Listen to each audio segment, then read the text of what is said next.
గట్కేసర్ మున్సిపాలిటీలో ఉన్నటువంటి వివిధ వార్డులలో కౌన్సిలర్ ఎన్నికైనటువంటి వ్యక్తులందరినీ కూడా మరి కరోనా సమయంలో మరి అలాగే చూస్తే పట్టణ ప్రగతి కేటీఆర్ బర్త్డే పురస్కరించుకొని ఎలాంటి కార్యక్రమాలు చేస్తున్నారో తెలుసుకున్న సందర్భంలో 4వ వార్డు నుంచి గెలిచినటువంటి బండారు అంజనేయులు గౌడ్ ప్రస్తుతం మనతో ఉన్నారు. వారిని అడిగి వారి మొదటి నుంచి కూడా రాజకీయ ఫ్యామిలీ కనుక ప్రజలతో ఎలా మమేకమవుతున్నారో వారి మాటలు తెలుసుకుందాం. నమస్తే అంజనేయులు గౌడ్ గారు. నమస్తే అండి. ముందుగా మీ V3 ఛానల్కి శుభాకాంక్షలు, అలాగే కేటీఆర్ గారికి జన్మదిన శుభాకాంక్షలు. సో మీ బాస్ కేటీఆర్ అంటే వర్కింగ్ ప్రెసిడెంట్ అండ్ బాస్ ఇప్పుడు. సో ఆయన బర్త్డే పురస్కరించుకొని మొట్టమొదట ఒక ప్రజాప్రతినిధి మీరు ఇక్కడ కౌన్సిలర్గా కూడా చెట్లకు నాట్ల కార్యక్రమం కానీ రక్తదాన శిబిరాలు కానీ ఏమైనా ఏర్పాటు చేసే అవకాశం ఉందా?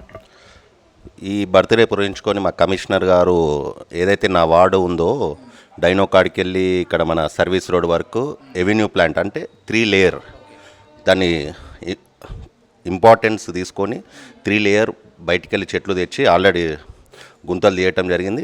రేపు అల్లడి కొన్ని నాటిరు. రేపు క్యాజువల్గా రేపు ఒక 500-600 మొక్కలు కూడా హైవే రోడ్ పంటి నాటడం జరుగుతుంది. అదంతా నా వాడికే వస్తుంది, మొత్తం నా వాడికి. ముఖ్యంగా ఇక కరోనా వచ్చింది మీరు గెలవడంతో 18 నెలలు. ఈ 18 నెలలు కూడా ప్రజాప్రతినిధులు అతలకుతలంగానే ఉన్నారు, ఎందుకంటే బయటికి వెళ్తే సమస్యలే. సో మరి ఫస్ట్ సారి కరోనా వచ్చినప్పుడు ఎలాంటి సహకారాలు అందించారు? మరి ఏమైనా చూస్తే గ్రాసరీస్ కావచ్చు, మిల్క్లుగా ఇలాంటివి ఏమన్నా? ఫస్ట్ టైం వచ్చినప్పుడు ప్రతి ఒక్కరికి నా వార్డులో కానీ నా జన్మదినం పురస్కరించుకొని, అలాగే మా వదిన గారు ఇద్దరం మేము కౌన్సిలర్లం, ఊర్లో వాళ్ళందరికీ నిత్యావసర సరుకులు మన మల్లారెడ్డి గారి సాయంతో మా చైర్మన్ గారు మేమందరం కలిసి ఆ రోజు ఫస్ట్ వేలో అందరికీ కూరగాయలు, బియ్యము అన్నీ దగ్గర ఒక 1000 మంది వరకు డొనేట్ చేయడం జరిగింది మా మున్సిపాలిటీలో. కేసుల పరిస్థితి ఎలా ఉండే మరి? అన్ని రికవర్ అయినాయి ఫస్ట్ వేలో అంతా నార్మలే ఉండే, కానీ సెకండ్ వేలో బాగా ఇబ్బంది అయింది. ఇబ్బంది అంటే చాలా, ఇక సెకండ్ వేల బెడ్స్ దొరకకపోవటం అది ఇవ్వటం, దానికి మాకు ఏంటంటే మా అదృష్టంగా మేము భావించుకోవాలి. మేడ్చల్ కాన్స్టిట్యున్సీలో మల్లారెడ్డి గారు హాస్పిటల్ ఉండటం వల్ల కొద్దిగా మాకు సేఫ్ అయింది. ఎనీ టైం మేము ఫోన్ చేయగానే మల్లారెడ్డి గారు కానీ వాళ్ళ కుమారుడు భద్రారెడ్డి గారు కానీ మహేందర్ రెడ్డి ఎనీ టైం పంపించండి, వాళ్ళ సిచ్యువేషన్ ఎలా ఉంది అని మ్యాక్సిమం మేము పంపించిన దాంట్లో 99% రికవర్గా వచ్చారు. సో ఫీవర్ సర్వే కూడా చేయించింది ప్రభుత్వం, ఎలా ఉంది? ఫీవర్ సర్వేలో అది మంచి కార్యక్రమం తీసుకున్నారు. ఆ కార్యక్రమం తీసుకోవడం వల్లనే సెకండ్ వే అనేది కొద్దిగా ప్రభావం తగ్గింది. ఇప్పుడు మీరు వేరే రాష్ట్రాలలో చూస్తే కూడా ఇప్పుడు థర్డ్ వే అంటారు, కానీ మన దగ్గర ఇంతవరకు రాలేదు. ఫీవర్ సర్వే వల్ల మనకు దాని ముందొచ్చే సూచనలు బట్టి, దాని సిమ్టమ్స్ బట్టి వాళ్ళు మెడికల్ కిట్స్ వేయటం జరిగింది. వీళ్ళు ముందస్తుగా మా మున్సిపల్లో కూడా ఒక 500 కిట్స్ మేము స్టోరేజ్ పెట్టుకున్నారు మా కమిషనర్ గారు. ఎనీ టైం ఎవరికన్నా ఎనీ ప్రాబ్లం ఉన్నప్పుడు వాళ్ళు ఆశా వర్కర్లు కాకుండా మా 24/7 వస్తట్టు మా కమిషనర్ గారు మా చైర్మన్ అందరూ మెడికల్ ఎవరికి ఇది ఉందన్నా మెడికల్ కిట్స్ ఇమీడియట్లీ సప్లై చేస్తున్నాం. సో వ్యాక్సినేషన్ అనేది సంజీవని అయిపోయింది ఈ పరిస్థితుల్లో. మరి మీ యొక్క వార్డులో సో మీరు ఆల్రెడీ రాజకీయ ఫ్యామిలీ కనుక ఎలా ముందుకెళ్ళారు? వ్యాక్సినేషన్ గురించి అయితే మాకు ఈ మధ్య కాలంలో పొద్దున్న లేవంగానే అప్పుడేమంటే ఇంటికాడ నీళ్ళు వస్తలేవు, మోరీ సమస్య అది వస్తుండే. ఇప్పుడు పొద్దున్న లేవగానే నైట్ వరకు అన్న వ్యాక్సినేషన్ అన్న, ఫస్ట్ డోస్ అయిపోయిందన్న, మాకు డేట్ వచ్చిందన్న, ఇట్లా ఇవన్నీ ఈ కాల్సే వస్తున్నాయి. ఈ 1 మంత్ నుంచి అయితే మాకు ఇవే కాల్స్ వస్తున్నాయి, వ్యాక్సినేషన్. పబ్లిక్ అనేది అది అవేర్నెస్ మంచిగా వచ్చేసింది. మేము కూడా దానికి స్పందిస్తున్నాము. మాకు చైర్మన్ గారు మేము ఇక్కడ సపరేట్గా ఇక్కడ మున్సిపల్ ఆఫీస్ దగ్గరనే ఒకటి సబ్ సెంటర్లో పెట్టారు.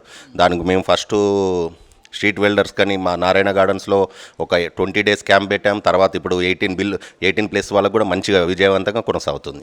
సో ఇదంతా ఒక ఎత్తు. సో మరి ఏదైతే పథకాలు ఉన్నాయో మీ ప్రభుత్వం పెట్టినటువంటి పథకాలు అవన్నీ అంటే ముందరకు తీసుకెళ్లవలసిన బాధ్యత కౌన్సిలర్ పైనే ఉంది కనుక షాదీ ముబారక్ కానీ, కళ్యాణ లక్ష్మి కానీ, కేసీఆర్ కిట్లు కానీ, అలాగే చూసుకున్నట్టయితే చాలా పథకాలు ఉన్నాయి, రైతు బంధువులు కానీ ప్రజలకు వివరించాల్సిన బాధ్యత బృహత్తరమైన అవసరం మీ మీదనే ఉంది కనుక ఎలా చేస్తున్నారు? పథకాలు అనేది అది ఒక డెవలప్మెంట్లో ఒక భాగము. వాళ్ళు మా దగ్గరకు వచ్చినప్పుడు షాదీ ముబారక్ కానీ ఏదన్నా చిన్న వాళ్ళకు సర్టిఫికేట్స్ ఇష్యూ వచ్చినా కానీ మేము వాళ్ళకి పబ్లిక్ మా దగ్గరకు వచ్చిన వాళ్ళకి స్పందిస్తున్నాము. వాళ్ళ అవేర్నెస్ పలానా దగ్గరికి వెళ్ళండి, వాళ్ళు చేసుకోండి ఇది అని చెప్పి మేము ముందుండి అన్ని పథకాలు పబ్లిక్ చేరవేస్తున్నాం. ఎందుకంటే మా కర్తవ్యం, గవర్నమెంట్ ఇచ్చే స్కీమ్లు ప్రతి ఒక్కటి పబ్లిక్కి చేరవేయటమే మేము మా లక్ష్యం. సో మురుగునీటి వ్యవస్థ సో మున్సిపాలిటీ అయిన తర్వాత ఎలా ఉంది మరి? ఆ ప్లాన్ చేస్తున్నారా మీరు మురుగునీటి వ్యవస్థ గురించి? మరి ఇక్కడ చూస్తే సీసీ రోడ్లు కానీ ఎలా ముందుకెళ్తున్నారు? గతంలో గ్రామ పంచాయతీ వ్యవస్థ ఉన్నప్పుడు ఈ యూజీడీ అనేది కొద్దిగా చిన్న పైప్ లైన్ ఉండే మా మున్సిపాలిటీలో. ఇప్పుడు దాన్ని మేమంతా మ్యాక్సిమమ్ యూజీడీ మీదనే ఎక్కువ కేంద్రీకరించాం. ఎట్లెట్లా ఫండ్స్ వస్తుంటే మాకు ఆ విధంగా UGD first of all CC roads యూజీడీకి ఫస్ట్ ప్రిఫరెన్స్ ఇస్తున్నాం. నా వార్డ్ అనే కాదు, మున్సిపాలిటీలు అన్ని వార్డులలో మెయిన్ ఇస్తున్నాం. ఇప్పుడు ఇప్పుడు నేను నా వార్డు ఉద్దేశించాను కదా కానీ కొన్ని వార్డ్స్ ఉన్నాయి. ఎగ్జాంపుల్ తీసుకుంటే ఇక్కడ 7th వార్డు ఉంటుంది, కొద్దిగా 13th వార్డు ఉంటుంది, 12th వార్డు, ఇలా వస్తే 11th వార్డు. ఇవన్నీ ఏంటంటే మా మున్సిపాలిటీకి వచ్చే అవుట్లెట్స్కి అన్నిటికీ ఈ వార్డుల ద్వారా లింక్ ఉంటుంది. వాళ్ళకు మేము ఫండ్స్ కేటాయించినప్పుడు కూడా మేము అందరు తోటి కౌన్సిలర్ కూడా మేము అందరం సహకరిస్తున్నాం. ఎందుకంటే మా వార్డులో వచ్చే వాటర్ వాళ్ళు వల్ల ఇబ్బంది కలుగుతుంది, లోతోటి ప్రాంతం. ఇప్పుడు వాళ్ళ వార్డు సమస్య కాదు అది, ఈ అన్ని వార్డులలో వాటర్ వచ్చేసి ఈ ద్వారా ఏదైతే ఇప్పుడు 12 కానీ 13 కానీ 11 ఈ అంత వీళ్ళు అవుట్లెట్స్ వాటర్ ఉన్నారు. వాళ్ళకి మేము వాళ్ళ విషయాలకు వచ్చేసరికి మేము కౌన్సిల్లో కూడా మేము ఫస్ట్ ప్రిఫరెన్స్ వాళ్ళకి ఇస్తున్నాం. సో మన పట్టణ ప్రగతి కార్యక్రమం ఎలా జరిగింది? పట్టణ ప్రగతి మనం బ్రహ్మాండంగా జరిగింది. అంటే ఏమేమి గుర్తించారు 10 రోజులలో దాన్ని క్లీన్ చేసే విషయంలో ప్రణాళిక? మొత్తము జేసీపీలు పెట్టి లోతొట్టు అక్కడ ఏమేమి ఉన్నాయో చెత్త ఎత్తిపించేసాము, ప్లాంటేషన్ చేశాము, యూజీడీ వర్క్స్ ఏమైనా ఉన్నా కూడా తీసుకున్నాము. సపరేట్గా ఎలక్ట్రికల్ డే పెట్టుకున్నాము. నా వార్డులో కొద్దిగా ఎలక్ట్రికల్ ప్రాబ్లం చాలా ఉంటుంది. ఆ ఎలక్ట్రికల్ ప్రాబ్లం కూడా నేను మా చైర్మన్ గారు, కమిషనర్ గారు సపరేట్ మీటింగ్ పెడితే నేను వాళ్ళ ఏఈ గారు, డిఈ గారు వస్తే వాళ్ళ దృష్టికి తీసుకొచ్చి కూడా సమస్య పరిష్కరించేటట్టు చేశాము. అన్నీ ఆన్ ప్రాసెస్లు ఉన్నాయి. సో పాత ఇండ్ల విషయంలో ఎలా ముందుకెళ్తున్నారు? ఎందుకంటే ఇప్పుడు వర్షాలు చూస్తూనే ఉన్నాయి 2 రోజుల నుంచి కూడా.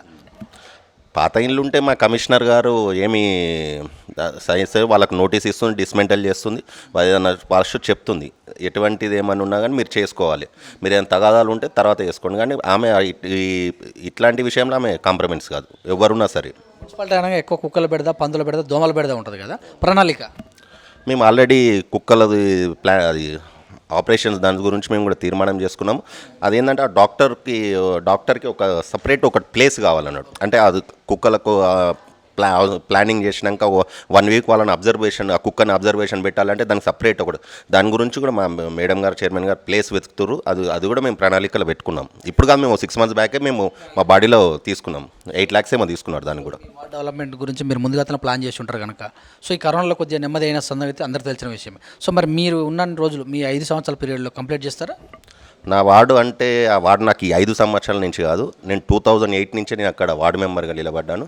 నేను అప్పుడు చాలా స్లమ్ ఏరియా అది. నా వార్డు ఏంటంటే ఇప్పుడు ప్రజెంట్ గట్కేసర్ మున్సిపాలిటీలో వనరులు ఉన్న వార్డు అంటే నా ఒక్కటే. ఫస్ట్ అది 2008లో నేను అక్కడ వార్డు మెంబర్ నిలబడ్డాను. వార్డు మెంబర్ ఉన్నప్పుడు చిన్నగా ఫస్ట్ వాళ్ళకు ఇందిరమ్మ స్కీమ్స్ ద్వారా కొంతమందికి పట్టాలు ఇప్పించాను. దాని తర్వాత అక్కడ చిన్న రోడ్స్ అక్కడ 3-4 వైర్ లేకుండే ఒక 5 kilometers పైప్ లైన్ తీసుకొని వాటర్ సప్లై మెల్లగా చేయించాను. దాని తర్వాత నేను మళ్ళీ మా అన్నయ్య గారు ఎంపీ అయినప్పుడు ఇదే ఇప్పుడు ఉన్న మినిస్టర్ గారు అప్పుడు ఎంపీ గారు ఉండే, ఎంపీ గారు ఫండ్స్కి వెళ్ళి సపరేట్గా నేను ఒక 12 lakhs పెట్టి సీసీ రోడ్ వేయించుకున్నాను. అదే మా అన్నయ్య గారు ఢిల్లీకి వెళ్ళి ఎంపీ గారితో అక్కడ నాకు బాగా దగ్గర ఒక 15 మంది రోడ్డు దాటడం వల్ల చనిపోయారు. మా అన్నయ్యనే ఢిల్లీ వెళ్ళి అక్కడ సర్వీస్ రోడ్గా మినిస్టర్ గారితో 31 కోట్ల రూపాయలు ఇప్పుడు ఏదైతే డైనోకెళ్ళి అది ఉంది చూసా, దానికి మూల కారణం మన మినిస్టర్ మల్లారెడ్డి గారు గతంలో ఎంపీ ఉన్నప్పుడే దాన్ని శాంక్షన్ చేయించి అది వేయటం వల్ల కొద్దిగా కంట్రోల్ అయింది, పబ్లిక్ అవేర్నెస్ అయింది. ఒకటి చిన్న అండర్ పాస్ బ్రిడ్జ్ ఉంది, అది కూడా టెక్నికల్గా వరంగల్ పీడీ దగ్గర ఉంది, అది కూడా ప్లేస్ చూస్తారు. అదైతే ఇంకా చాలా ఉంటుంది. నా వార్డు విషయం, డెవలప్మెంట్ విషయం అంటే నాకు వచ్చిన వనరులతో నేను మ్యాక్సిమం అన్నీ చేస్తూనే ఉన్నాను. ఎందుకంటే ఇప్పటి నుంచి నాకు 15 ఏళ్ళ నుంచి ఆ వార్డుకు సమస్యలు అన్నీ తెలుసు. నేను ఏదో కొత్తగా పోయి ఆ వార్డులో నేను చేయలేదు. 2008 నుంచి ఆ వార్డులో సమస్యలు ఎట్లా ఉన్నది అన్నీ అని చేసి. ఇంకోటి నాకు ఫస్ట్ ఆఫ్ ఆల్ మా చైర్మన్ గారు, కమిషనర్ గారికి థ్యాంక్స్ చెప్పాలి, పాలకవర్ గారికి కూడా. మున్సిపాలిటీలో ఎక్కడ లేని నా వార్డులోనే ఓపెన్ జిమ్ కేటాయించారు. వాళ్ళకి నా పాలకవర్గానికి, చైర్మన్ గారికి, కమిషనర్ గారు ప్రత్యేకంగా ధన్యవాదాలు. అలాగే మా ఇంజనీరింగ్ స్టాఫ్, డిఈ గారు, ఏఈ గారు అందరు కూడా. అదేంటంటే మున్సిపాలిటీనే మెయిన్. ఇప్పుడు నెక్స్ట్ వర్క్ కూడా కంప్లీట్ అయిపోయింది, తొందరలోనే ప్రారంభోత్సవం చేసుకుంటానుకున్నది. సో పార్కుల విషయంలో ముందుకెళ్తున్నారా? ఇప్పుడు మెయిన్ ఇంపార్టెంట్ అయిపోయింది పార్కులు అనగా చిన్నపిల్లలు ఆడుకుంటుంది, కానీ ఉన్నటువంటి అంటే ఈ సిటీకరణ, పట్టణీకరణ పెరిగిన సందర్భంలో టైంపాస్ కోసం అట్ట తిరిగి వచ్చే సందర్భాలు ఉన్నాయి కనుక నేను ఇది చెప్పాను కదా, మున్సిపాలిటీకి ఆదర్శనం ఆ పార్కు. చిల్డ్రన్స్ పార్క్ ఉంది, ఓపెన్ జిమ్ ఉంది, వాకింగ్ ట్రాక్ ఉంది, హెచ్ఎండిఏ వారితో ఎవెన్యూ ప్లాంటేషన్ కూడా అదే పార్కులో ఉంది. మొత్తం ఒక 1/2 acre పైన ఉంటుంది. అందులోనే ఇవన్నీ వసతులు నాకు మా వాళ్ళు కల్పించారు. సో మార్కెట్ జరిగిన సందర్భంలో ప్లాస్టిక్ ఫ్రీ కూడా ఇంపార్టెంట్ అంటుంది ప్రభుత్వాలు కూడా. సో మీరు ఆ విషయంలో ఎలా ముందుకు వెళ్తారు? శుభ్రతలో మీ ప్లాన్ ఉందా? మేము చెప్తూనే ఉన్నామండి. పబ్లిక్ అనేది వాళ్ళు అవేర్నెస్ చేసుకోవాలి. మా స్టాఫ్ వెళ్తున్నారు, మా మేడం వెళ్ళి ఎన్నోసార్లు పెనాల్టీలు వేసిర్రు, అయినా కానీ వాళ్ళకి మార్పు వస్తలేదు.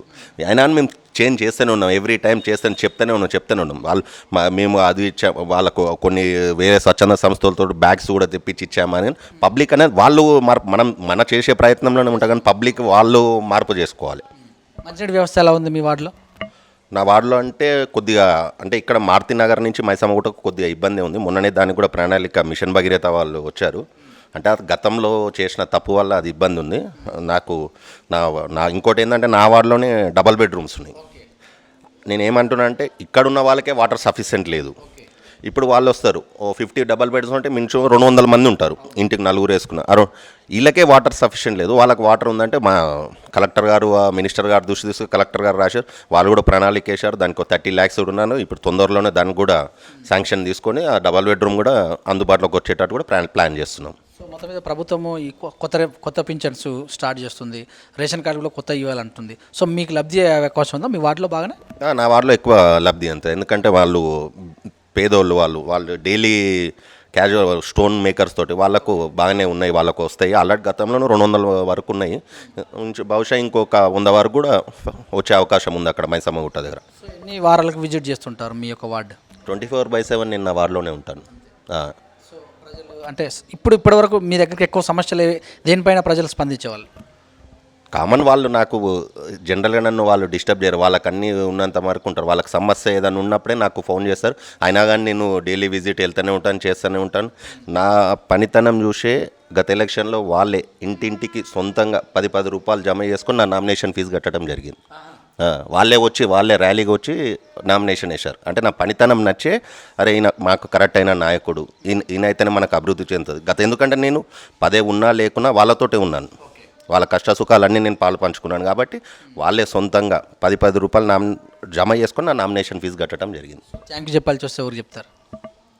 ఫస్ట్ ఆఫ్ ఆల్ థ్యాంక్స్ చెప్పాలంటే నాకు మా గాడ్ ఫాదరు, మా డాడీ, మా అన్నయ్య, అలాగే ఫస్ట్ నేను రాజకీయము నేను ఎందుకంటే మా ఫాదర్ ఎంబడి ఎక్కువ ఉండటం వల్ల నాకు దేవేందర్ గౌడ్ నాకు రాజకీయ గురువు. ఆ తర్వాత సుధీర్ రెడ్డి గారు, ఇప్పుడు మల్లారెడ్డి గారు అయితే నన్ను కొడుకులాగానే భావిస్తాడు. ఎందుకంటే నాకు మల్లారెడ్డి సార్ నాకు 2012 నుంచి పరిచయం. సార్ ఎంపీ టికెట్ గురించి వచ్చేది, మేమేమో దేవేందర్ గౌడ్ సార్ ఇంటికి వెళ్తుంటే అప్పటి నుంచి మాకు మల్లారెడ్డి గారితో మంచి పరిచయాలు ఉన్నాయి. నన్ను కొడుకులాగానే భావిస్తాడు మల్లారెడ్డి గారు. బోనాలు వస్తుంది కనుక బోనాల పండుగ జరుగుతుంది, ఇప్పుడు సిటీ నుంచి మొత్తం జరుగుతుంది. కానీ ఇక్కడ వచ్చే సందర్భంలో ప్రజలు గుమిగూడ కొంటున్నందుకు తాడువే గురించి మీ ప్లాన్ ఏమైనా ఉందా? మేము అవేర్నెస్ చేస్తున్నాము. బోనాలు అంటే ఇప్పుడు ప్రభుత్వం గైడెన్స్ ప్రకారం ఎలా ఉంటే అలా చేసాం. గతసారి ఎవరి ఇంటికి ఒక్కరెళ్ళి బోనము సమర్పించాలని ఆదేశాలు అది మంచిగా చూసాగా పాటించడం అందరం కలిసి ఇప్పుడు అదేవిధంగా పాటిస్తాం. అట్లాంటివి ఏమీ ప్రజలకేమి ఇబ్బంది కలగకుండా మేము కానీ మా పాలక, మా చైర్మన్ అందరూ మేము దానికి ప్రజలకు ఇబ్బంది కలుగుతాం ఏ విషయంలో కూడా మ్యాచ్ చేయం మేము. సో రైలు బ్రిడ్జి కోసం కొంచెం చాలా ఇబ్బందిగానే ఉన్నట్టు తెలుస్తుంది కదా, దాని గురించి అంటే మొత్తం టోటల్గా మీ కౌన్సిలర్ మరి ప్రెజర్ పెట్టే అవకాశం ఉందా? ఆ రైల్వే బ్రిడ్జ్ నేను స్టార్టింగ్ అది ఏంటంటే అది అయోమయంలో ఉంది. 2007లో దేవేందర్ గౌడ్ అప్పుడు ఎమ్మెల్యేగా ఉన్నప్పుడు శాంక్షన్ అయిన 39 కోట్ల రూపాయలతోటే దాన్ని నత్తనడకగా నడిపిస్తున్నారు.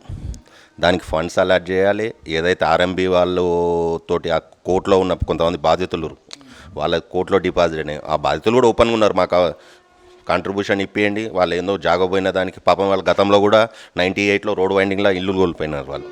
అప్పుడు మేము పట్టాలు ఇచ్చినుండే, దేవేందర్ గౌడ్ రెవెన్యూ మినిస్టర్ ఉన్నప్పుడు పట్టాలు ఇచ్చిండు. కొండాపూర్లో పోతే అది మళ్ళీ 2004లో కాంగ్రెస్ గవర్నమెంట్ వచ్చినాక, రాజశేఖర రెడ్డి గారు వచ్చినాక క్యాన్సిల్ చేసింది. వాళ్ళకి వాస్తవానికి కొద్దిగా ఇబ్బంది ఉంది. మా మల్లారెడ్డి గారు కూడా వాళ్ళతోటి 2-3 సార్లు మీటింగ్ పెట్టారు. వాళ్ళకు డబల్ బెడ్రూమ్ ఇల్లు కేటాయిద్దామని ఉన్నది, ఆ ప్రణాళిక చేస్తున్నారు. ఈ ప్రణాళిక ఓకే, కానీ ఆర్ఎంబీ వాళ్ళతో దానికి ఫండ్స్ ఇస్తేనే దానికి అది ముందుకు పోతుంది. అది సో అంజల్ గౌడ్ గారు మరి గ్రూప్ రాజకీయాలకు ఓపెన్ చేస్తారా? నా వార్డులో గ్రూప్ రాజకీయం లేదండి. మొత్తం మీద గట్కేసర్లో ప్రస్తుతానికైతే గ్రూప్ రాజకీయం లేదు, అంతా ఒకటే, అంతా టీఆర్ఎస్ పార్టీ. గ్రూప్ రాజకీయం అనేది లేదు. గ్రూపులు పెట్టుకుంటే ఏముంటుందండి, మన టైం వేస్ట్. సో సంతోషంగా ఉండాలంటే ఏం చేస్తుంటారు? నేను ఎప్పుడు సంతోషంగానే ఉంటాను. టెన్షన్ ఉన్నా కానీ నేను ఏదైనా బడబడ వాయిస్తాను, మనసులో ఏది పెట్టుకోను, ముంగటనే చెప్పేస్తాను. అదే నాకు సీక్రెట్. కోరికలు ఏమన్నా? కోరికలు ఏం లేదు, మనం చేసుకుంటూ పోతుంటే అదే ముందుకు పోతుంటుంది. సో మా టీవీ తరపున మీ ప్రజలకు మా టీవీ ముఖ్యంగా నేను ఒక చిన్న విషయం చెప్తున్నాను. రీసెంట్లీ పట్టణ ప్రగతి గురించి అడిగారు కదా, 141 మున్సిపాలిటీలో మాది ఒక చిన్న మున్సిపాలిటీ, చిన్న మున్సిపాలిటీ మాకున్న వనరులు సగం దేవర బాలాజీ అని ఇది అని మాకున్న ఫండ్ అది ట్యాక్స్ రూపంలో కూడా అది లేదు. అట్లా ఉన్నా కానీ మా చైర్మన్ గారు, మా కమిషనర్ గారు, మినిస్టర్ గారు ఆదేశాలు, సిడిఎంఏ ఆదేశాలు పట్టణ ప్రగతిలో మేము స్టేట్లో 12th ర్యాంక్ ఉన్నాం. చాలా దానికి నేను ప్రత్యేకంగా మా కమిషనర్ గారు, చైర్మన్గా, మా పాలక నేను ఒక సభ్యునిగా గర్వపడుతున్నాను. మాకు ఉన్న ఈ చిన్న మున్సిపాలిటీని ఉన్న వనరులతోటి అన్నిట్లలో మేము 12వ ర్యాంక్ వచ్చినామంటే అది గర్వపడుతున్నాం.